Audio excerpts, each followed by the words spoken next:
What's up, Jet fans? It's crazy to say, but I've watched the final Jets game number 17, Jets at New England. This season has gone by so fast, and it was lots of ups, lots of downs for this season. But a great 17-3 win in the snow. A bit of a sloppy game, but the Jets rule out these types of bad weather sloppy games. Um, the Jets finished the season 7-10. Obviously, at the beginning of the year, this is not what we wanted, but due to the stuff that happened, we all know about a 7-10 record is not the worst thing in the world, and there's a lot to build off of with that one, especially getting the final win. You always want the final win because that momentum, that's the last thing you can do until the first game of next year, really. So lots of momentum. I love the win, and the Jets have received 15 straight losses from the Patriots. I'm going to talk about the Patriots' legacy and Bill Belichick at the end, but 15 straight losses to any Jet fan who is wanting the Jets to lose to get a better draft position. Yeah, you want 16 straight losses? No, thank you. I'm glad this streak ended. A great way to go out, a 17-3. The Jets were in control, I would say, for most of the game. All right, let's just jump right into the game, though. Offense. Um, Brees Hall had over 100 yards and a touchdown near the end of the game, the one and only touchdown of the game. Um, that was great to see. He had a big game. I would have loved to see Israel Bandakanda more, let the rookies get some snaps, but Brees Hall had a big game, so I'm not going to complain, really. Also, they were giving Xavier Gibson and Jason Brownlee some snaps, and that's great to see those rookies get more and more play time because they might be the future, and you want to see what you have with them. Unfortunately, Garrett Wilson and Joe Tippmann did get injured in this game. Obviously, they have the whole offseason to recover if it's a serious injury, so hopefully it's not that big of a deal. But you hate to see an injury like that at the last game. But Garrett Wilson did have over 1,000 receiving yards this year, which once again, great to see in his sophomore year. He seems everything is advertised. Brees Hall seems everything is advertised. It's great to see. Defense wise, a bunch of sacks. I think it was like 6 sacks this game, a crazy amount. A lots of 3-and-outs forced. The Jets offense had a lot of 3-and-outs to start, anyways. So, but it's a sloppy game. But the Jets defense also forced lots of Patriot 3-and-outs. So that's great to see. Multiple interceptions at the end. Ashton Davis had that one fumble, but it was fine. Multiple interceptions at the end. Once again, great defensive performance. Definitely aided by the weather and a historically bad Patriots offense, but once again, only allowing 3 points. You can't complain. Great way to go out for a defense that has been disappointing considering all the hype, but like I said, great way to go out. Um, Obviously, the big story of this game had no playoff implications, but the reason some people were tuning in, I think, is it is most likely Bill Belichick's final game as a Patriot, anyways. To me, that's like crazy.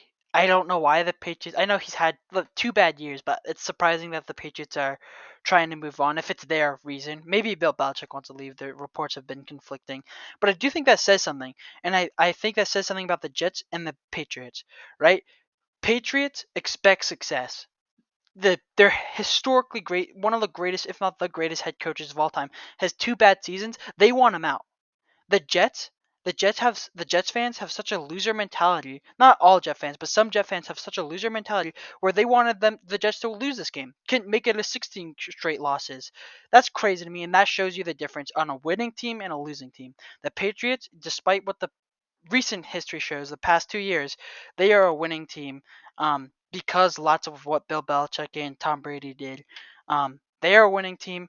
They have a head coach that has 2 bad seasons and they throw a fit and they want him out, which I think is ridiculous. I don't know why they want him out. As someone who's been brutalized by Bill Belichick, I don't understand why they want him gone. I think he's still good. But I'm not going to complain if Bill Belichick leaves the AFC East.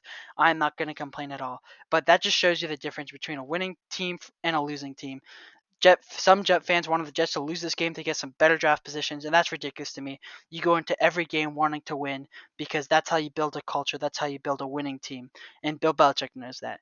But like I said, I don't mean to rant. A win's a win. We got to win.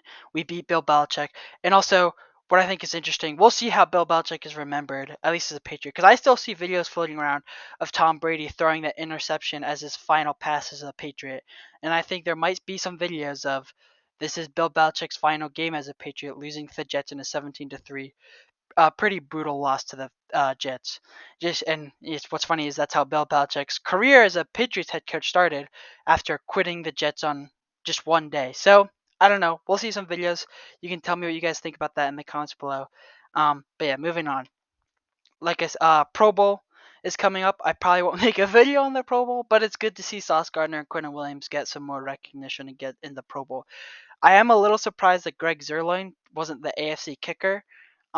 But if the Ravens, they're the number one seed, if they go to the Super Bowl, maybe Greg Zerline will get in there because the Ravens kicker is who is the Pro Bowler right now. So I think Sauce Gardner and Quentin Williams definitely deserve the respect, but there was a few players I think maybe should have gotten in the Pro Bowl for the Jets.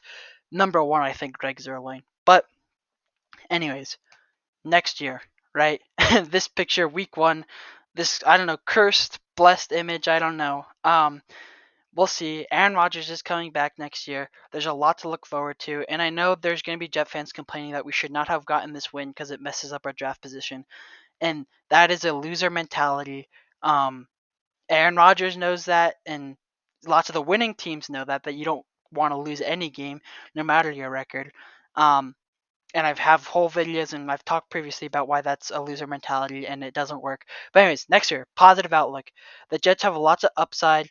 Aaron Rodgers is coming back, right? Garrett Wilson, 1,000-yard receiver with a bunch of not so good quarterbacks, and you can talk about how good Zach Wilson is. But lots of upside. I'm excited for Aaron Rodgers to come back, and I'm gonna be making some videos in the off season about what the Jets should do in the off season. Like I have a plan to do like a wish list kind of thing. So don't forget to subscribe to my channel. There will be stuff coming out for this off season, and maybe I'll do some larger NFL predictions, like who's gonna win the Super Bowl, or I can also do some mock drafts. Let me know if you guys are excited about any of those ideas and which ones you'd want to see first. All right, thanks so much. Mixed season, but a great season for the channel. I'll see you guys later. Bye.